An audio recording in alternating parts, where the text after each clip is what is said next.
ከአዲስ አበባ ወደ ናይሮቢ የሚደረገው የጠዋት በረራ ለመነሳት ተዘጋጅቷል። የአውሮፕላኑ ክፍል በዘመናዊ ተሳፋሪዎች ተሞልቷል። በዚህ መሃል ግን አንድ ለየት ያለ ሰው ወደ አውሮፕላኑ ገባ።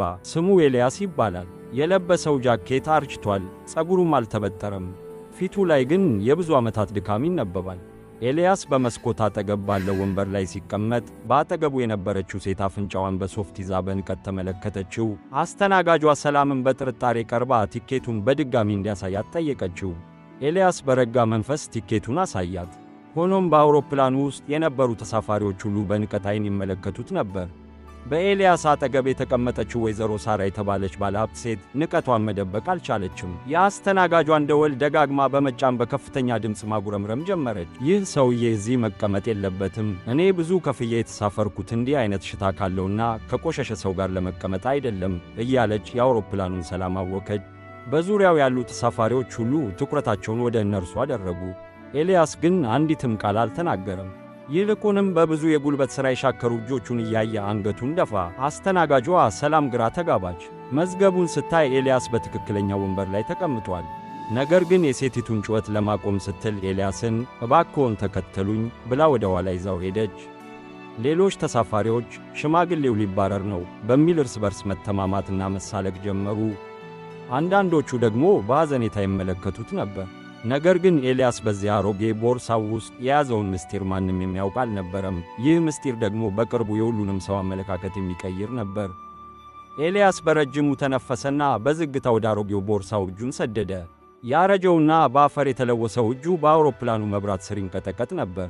ከቦርሳው ውስጥ አንድ ትንሽ የቆዳ ፎልደር አወጣ። ሰላም ፎልደሩን ከፍታ ስታይ ግን ዓይኖቿ በድንጋጤ ፈጠጡ።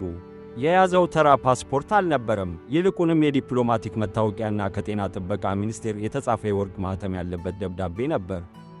ኤልያስ በረጋና ክብር በሚሞላው ድምፅ እንዲህ አላት፣ ስለ አለባበሴ ይቅርታ አድርጊልኝ። ላለፉት 48 ሰዓታት ድልድይ ተንዶባቸው የተቀበሩ ሕፃናትን ለማዳን በአንድ ራቅ ያለ መንደር በባዶ እጃችን ስንቆፍር ነበር የሰነበት ነው። የፕሬዝዳንቱ ቢሮ ለድንገተኛ ስብሰባ በአስቸኳይ ስለጠራኝ ልብሴን ለመቀየርም ሆነ ለመታጠብ ጊዜ አልነበረኝም። እያንዳንዱ ሰከንድ ለሰው ሕይወት ዋጋ ስላለው ነው በዚህ ሁኔታ የመጣሁት። ሰላም በራሷ እጅግ አፈረች። ወዲያውኑም ወደ በረራ መሪው ካፒቴኑ ደወለች። ካፒቴኑ ራሱ ከበረራ ክፍሉ ወጥቶ ወደ ኤልያስ በፈጣን እርምጃ ተራምዶ የክብር ሰላምታ ሰጠው። ዶክተር ኤልያስ በእኔ በረራ ላይ በመገኘቱ ትልቅ ክብር ይሰማኛል ሲል በከፍተኛ ድምፅ ተናገረ።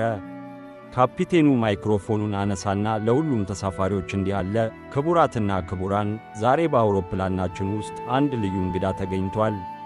ይህ ሰው ዶክተር ኤልያስ ይባላል። በዓለም አቀፍ ደረጃ የሚታወቁ የቀዶ ጥገና ሐኪም ናቸው። ላለፉት 2 ቀናት ሳይተኙ በከባድ አደጋ ውስጥ የወደቁ በርካታ ሰዎችን ሕይወት ታድገው ነው የመጡት። በአውሮፕላኑ ውስጥ ድንገተኛ ዝምታ ሰፈነ።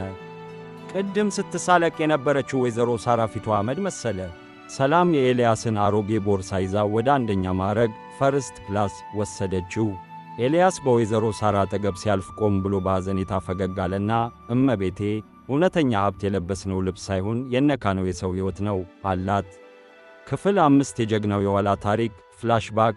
ዶክተር ኤልያስ ለምን በዚያ ሁኔታ ውስጥ እንደነበረ ለመረዳት ወደ በረራው ከመምጣቱ በፊት የነበሩትን 48 ሰዓታት ማየት ያስፈልጋል። በሩቅ ገጠር በተራራዎች መካከል በሚገኝ መንደር ውስጥ በደረሰ የናዳ አደጋ አንደኛ ደረጃ ትምህርት ቤት ተቀበረ።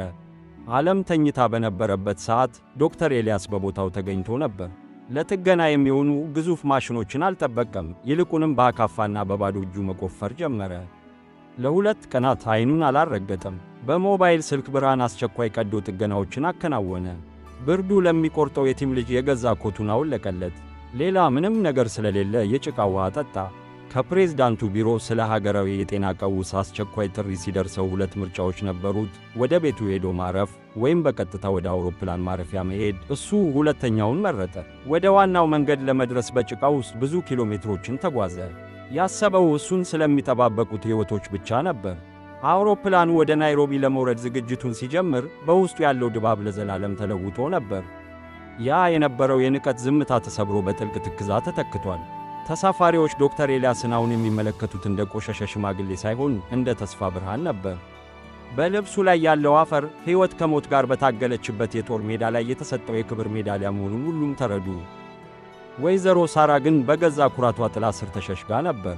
የረጨችው ውድ ሽቶ የሰው ልጅ መሆንን በወደቀችበት በዚያ ፈተና ውስጥ የተሰማትን የውርደት ጠረን ሊደብቅላት አልቻለም። ይህ ትዕይንት ዳኛ የሌለበት ነገር ግን ሁሉም ሰው ጥፋተኛ ሆኖ የተገኘበት የሕሊና ችሎት ነበር። እኛ የውጭ ገጽታችንን በማስዋብ ረገድ ሊቃውንት ሆነናል፣ የውስጥ ማንነታችን ግን እየፈረሰ ነው። የአውሮፕላኑ በሮች ሲከፈቱ በርካታ የሕክምና ባለሙያዎችና የመንግሥት ባለሥልጣናት ዶክተር ኤልያስን በክብርና በአበባ ለመቀበል ደጃፍ ላይ ቆመው ነበር። አንድ ከፍተኛ ባለሥልጣን አንገቱን ደፍቶ እንዲህ አለው፣ ዶክተር፣ እነዚያ ሕፃናት የተረፉት በእርስዎ መሥዋዕትነት ነው። ይህች ሀገር ለእርስዎ የሚከፈል የማይችል ዕዳ አለባት። ተሳፋሪዎች ቆሻሻ ሽማግሌ ብለው የገመቱት ሰው እንደ ንጉሥ ተከብሮ ሲወጣ በአድናቆት ተመለከቱ። ወይዘሮ ሳራ በዚያ ሁሉ ሀብቷ በሰው መሃል እንደ ኢምንት እየታየች በዝምታ አለፈች። እሷ ልብሱን ብቻ አይታ ነፍሱን ዘነጋች። እሷ ከአውሮፕላኑ ስትወርድ የተነጠፈው ቀይ ምንጣፍ ለእሷ ሀብት ሳይሆን ለእሱ ጀግንነት ነበር። ይህ ታሪክ ለእያንዳንዳችን እንደ መስታወት ነው። ስንት ጊዜ ይሆን ሰዎችን በውጫዊ ቁመናቸው ብቻ የገመገም ነው? የእኛን የስኬት ትርጉም ስላላሟሉ ብቻ ስንቱን ሰው ንቀን ይሆን? እውነተኛ ስኬት በባንክ ቤት ያለው ገንዘብ ሳይሆን በልብህ ውስጥ ያለው ርኅራኄ ነው። ዶክተር ኤልያስ በቤተ መንግሥት ውስጥ ንጉሥ ከመሆን ይልቅ በጭቃ ውስጥ ሆኖ የሰውን ሕይወት መታደግን መርጧል። ዛሬ ፀሐይ ስትጠልቅ ስትመለከት ፀሐይ በቤተ መንግሥትና በጎጆ መካከል ልዩነት እንደማታደርግ አስታውስ። እውነተኛ ውበት በሰውነት ላይ የምታጠልቀው ሳይሆን ከልብ የምታመነጨው ርኅራኄ ነው። በወርቅ ብልጭልጭ እንደታወረችው ወይዘሮ ሳራ አትሁን። ይቅርታ ለመጠየቅ ድፍረት እንዳገኘችው አስተናጋጅ ሁን። ስድብን በዝምታ እንደታገሰው እንደ ዶክተር ኤልያስ ጠንካራ ሁን። ምክንያቱም በመጨረሻ የምንታወሰው በለበስነው ልብስ ሳይሆን በሰጠነው ፍቅርና በታደግነው ሕይወት ነው። ሰብአዊነት ከሁሉ በላይ ይበልጣል።